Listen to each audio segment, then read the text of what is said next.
Vous écoutez Samedi de lire avec l'auteur invité d'Amélie Boivin-Henfield au FM 103.7. Je suis toujours en compagnie de mon auteur invité de cette semaine, Samuel Larochelle. Et Samuel, on a dit aux auditeurs qu'on parlera un peu du roman qui a été lancé le 19 septembre dernier à cause des garçons.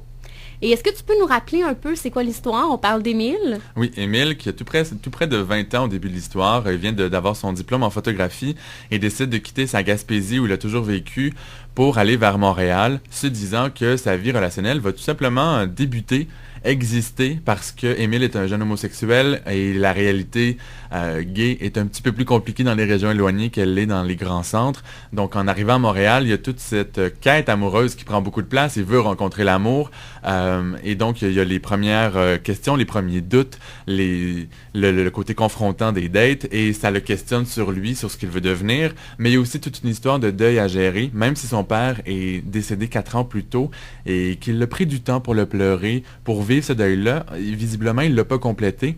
Père qui était photographe. Oui, et ça a une influence assez grande sur la personnalité d'Émile parce que quand il était petit garçon, il a vu son père à la recherche du moment précieux à prendre en photo. Et dans sa tête de « j'ai 5 ans », il s'est un peu dit, pour avoir l'attention de mon père, je dois être spécial.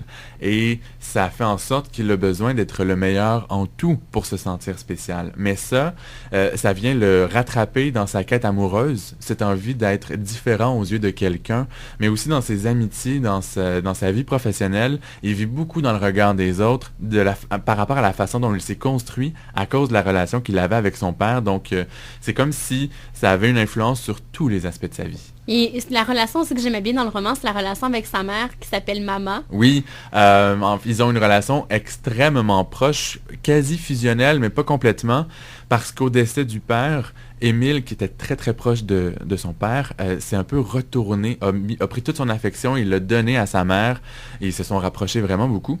Et lorsqu'il quitte vers Montréal, c'est un peu pour s'affranchir de tout ça, pour sortir de sa zone de confort puis essayer de trouver qui il est à l'extérieur du giron familial, à l'extérieur de Matane, où il est né, où il a toujours vécu.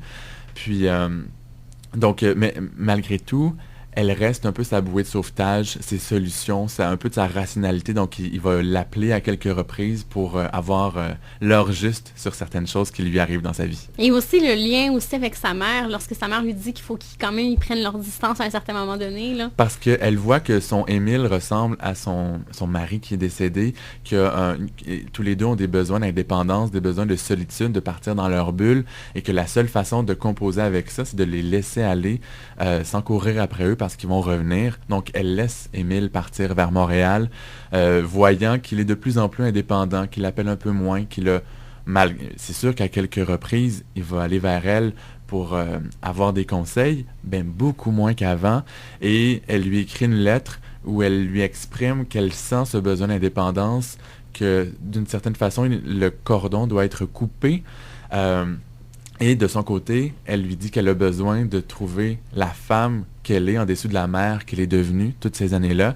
Donc, cette relation mère-fils évolue beaucoup avec le temps. Et ce qu'on retrouve dans le roman, les activités, les trucs, c'est très actuel. Est-ce que tu avais peur que dans 10-15 ans, quand on va ressortir ton roman, ce soit moins actuel quand tu as écrit ça? Pas du tout, parce que moi, je trouve ça très, très agréable de me sentir interpellé par des lieux à Montréal, par des chansons, par des films. Il y a beaucoup, beaucoup de références culturelles dans le livre. Je pense que le fait que je sois un journaliste culturel, ça paraît beaucoup. J'ai des intérêts. Ouais. Mais quand on aime tout ce qui est culturel comme moi j'ai aimé le roman, je me sentais très touchée parce que je retrouvais à l'intérieur. Je pense qu'on s'implique peut-être d'une façon, on s'implique encore plus dans l'histoire grâce à ça. Et s'il y a des gens qui connaissent pas la chanson à laquelle je fais référence ou le film dont je parle, il y a toujours une mise en contexte. Donc jamais le lecteur est mis de côté s'il ne connaît pas la référence culturelle. Donc je pense que c'est bien pour les lecteurs qui le lisent aujourd'hui, mais dans 15 ans, je pense qu'il va y avoir un effet de nostalgie, c'est ça qui jouait à la radio dans le temps où j'allais à tel magasin pour telle activité. Donc, je pense pas que ça va être négatif, mais ça va être un sentiment différent quand ça va être lu plus tard. Et est-ce que tu as envie de faire une suite à ça? Totalement. Et j'aurais jamais cru au début, dans les 3-4 premières années, pour moi, À cause des garçons était un roman unique, indépendant. Mais il y a eu une période en janvier dernier où je n'avais aucune création ni aucune correction à faire. Pendant un mois, j'attendais des commentaires de mon éditrice. Donc pendant un mois, j'ai comme pris une pause du roman dans ma tête. Et là, il y a plein d'idées de suite qui sont arrivées. Et depuis, ça n'a jamais cessé. Puis au moment où on se parle, j'ai 80-90% d'un plan de base d'imaginer. Puis je rencontre mon éditrice dans 2 semaines pour parler du projet, pour voir quelle direction il va prendre. Et je dirais que début novembre, je me lance dans l'écriture de la suite. Wow, fait qu'on devrait avoir ça, quoi, l'automne prochain? Avec le boulot de journaliste que j'ai, peut-être plus dans 2 ans. OK. 1 an et demi, 2 ans, mais encore Automne là... 2015. Automne ou peut-être l'hiver 2015. OK. Je vais essayer de me lancer ce défi-là. C'est un grand mandat, parce que je pense que le deuxième roman va être un petit peu plus long, mais ça reste à voir. Mais c'est aussi que j'ai beaucoup, beaucoup de travail comme journaliste à la pige. Mais je sais que très bientôt, je me relance dans les vendredis soirs à écrire dans un café au lieu d'aller prendre un verre avec des amis, puis les samedis matins à corriger en pyjama dans mon divan. Ça, c'est sûr que ça s'en vient, mais je vais essayer de le faire le plus vite possible tout en le faisant bien. Est-ce que c'est dur, justement, de combiner le travail d'écrivain et le travail de journaliste? C'est particulier parce que, aussi étrange que ça puisse paraître, on a des limites dans l'énergie rédactionnelle. Si j'écris le matin un article, que je fais une entrevue en début d'après-midi, que j'écris un autre article en fin d'après-midi, de me demander de créer pendant peut-être 3 heures en soirée, après toute cette journée-là, ça peut être assez spécial.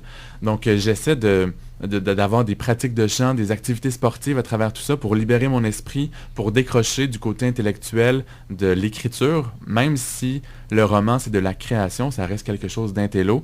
Donc, je dois être vraiment à l'écoute de tout ça et trouver des moments dans la semaine où je sens que je vais pouvoir écrire le roman parce que le journalisme me prend beaucoup d'énergie et beaucoup de cerveau. Est-ce que tu as un rituel en tant qu'auteur? J'en ai peut-être quelques-uns. Je vais souvent dans les cafés pour avoir du mouvement autour de moi. Je ne peux pas écouter de la musique pendant que j'écris ou peut-être des fois des trucs instrumentaux parce que comme je chante énormément dans la vie, dès que j'entends des paroles, j'ai envie de les chanter et c'est impossible pour moi de créer d'autres paroles à l'écrit pour le roman. Donc, mon rituel, c'est un peu de musique instrumentale ou dans un café ou à la maison. J'écris rarement le matin, c'est surtout l'après-midi, beaucoup le soir et la fin de semaine. Il y a un état d'esprit peut-être de mon cerveau qui décroche, qui me permet d'aller vers la création au lieu de la structure du journalisme. Et tu parles que tu es chanteur, tu chantes?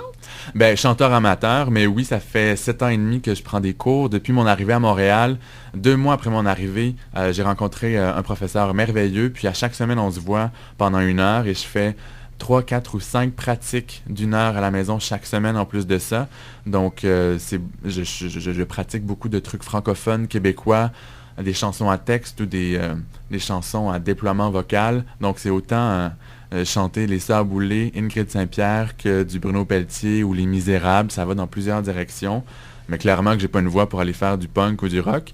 Mais les chansons à texte intimistes, puis les grandes chansons ou du Édith Piaf, du Charles Aznavour, du Jacques Brel, ça me rejoint beaucoup. Est-ce que tu aimerais ça faire des spectacles? Faire des spectacles, peut-être qu'un jour je vais me surprendre à essayer une fois, mais c'est clairement pas un besoin que je ressens pour l'instant. Peut-être qu'un jour je vais tenter d'enregistrer des chansons pour arriver à un produit fini bien réussi. Mais pour l'instant, la chanson pour moi, c'est un moyen de me défouler, de me calmer, de me recentrer, d'apprendre à me connaître parce que, un peu comme le théâtre, puis un peu comme n'importe quelle forme d'art, on apprend à se connaître à travers ça. Puis visiblement, comme je le disais tantôt, j'ai ce besoin très fort de comprendre qui je suis, comprendre les autres, comprendre les réactions. Donc, ça m'a aidé beaucoup. Et est-ce que tu trouves le temps de lire à travers tout ça? Oui, surtout cet automne.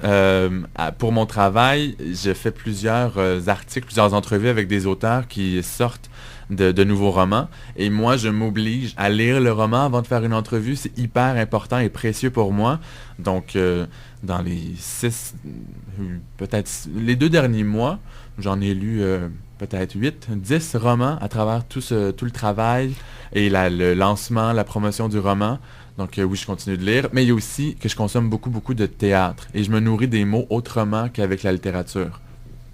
Et tu as commencé à lire entre un très bas âge, je crois. Oui, je dirais vers les 5-6 ans, à courte échelle, avec les trucs de Christine Brouillette ou de Sonia Sarfati. C'était des choses que je lisais constamment. Je me rappelle même plus des titres précis, mais c'est clair que j'allais à la bibliothèque d'Amos et à chaque fois qu'il y avait une nouveauté de ces auteurs-là, ou de Denis Côté aussi, c'est un auteur jeunesse que j'ai beaucoup lu, mais je les ai tous consultés, tous empruntés, tous lus très très vite. Samuel, si tu me permets, on va aller en pause et on se reparle dans les prochains instants avec ton coup de cœur. Parfait.